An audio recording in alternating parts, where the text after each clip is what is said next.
بھائی ایک سوال پوچھا ہے۔ وہ حالات حضرہ پہ سوال پوچھا ہے یہ۔ کیا سوال ہے؟ چاند گرہن یا سورج گرہن ہونے کے عام انسانوں اور خاص طور پر حاملہ خواتین پر کیا اثرات ہوتے ہیں؟ اسلام کی روح سے آگاہ فرمائیں۔ یہ تو کل ہوا تھا چاند گرہن، شاید اسی وجہ سے پوچھا ہے یہ سوال، اور بہت اچھا سوال پوچھا ہے یہ۔ چاند یا سورج جب گرہن ہوتے ہیں، دراصل بات یہ ہے کہ سورج اور چاند اللہ تبارک و تعالیٰ کی قدرت کی دونوں بڑی نشانیاں ہیں۔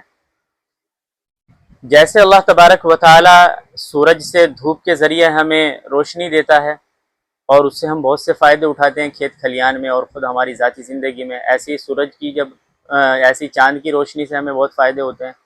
تو اللہ کی طاقت ہے، وہ جب چاہے اس کو گرہن لگا دے، تب چاہے اس کو صحیح کر دے۔ یہ اللہ کی نشانیوں میں سے ایک نشانی ہے۔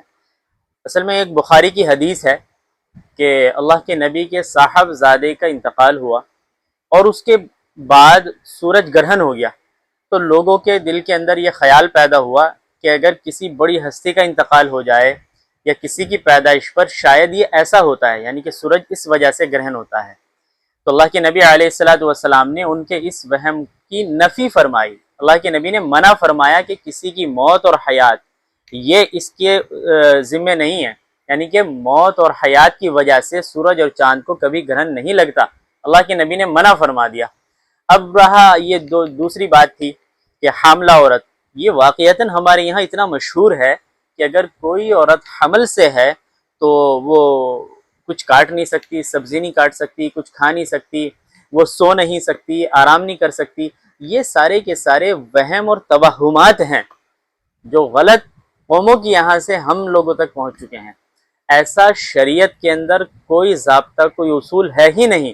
شریعت تو منع کرتی ہے، ہاں شریعت کی طرف سے کیا حکم ملتا ہے؟ شریعت کی طرف سے یہ ملتا ہے کہ اگر سورج یا چاند گرہن ہو جائے تو آپ اللہ کی طرف رجوع کریں۔ خود اللہ کے نبی علیہ الصلوۃ والسلام نے صلاۃ کسوف اور صلاۃ خسوف پڑھی ہے، نفلیں پڑھیں یا توبہ کریں اپنے رب سے گناہوں کی، یا استغفار کریں، قرآن کریم کی تلاوت کریں۔ یہ سارے کام کرنے کے ہیں، یہ تو ہم کرتے نہیں، اور جو کرنے کے کام نہیں ہیں ان کی طرف ہمارا دھیان جا رہا ہوتا ہے کہ بھائی حمل سے ہیں تو یہ سب نہ کریں، سوئیں گے نہیں اور کچھ کاٹیں گے نہیں، کھائیں گے نہیں، یہ وغیرہ وغیرہ، یہ سب تو ایسے ہی فالتو چیزیں ہیں، اس پر آپ دھیان اور توجہ نہ دیں۔ ایسا کچھ نہیں ہوتا، شریعت نے اس سے منع فرمایا ہے۔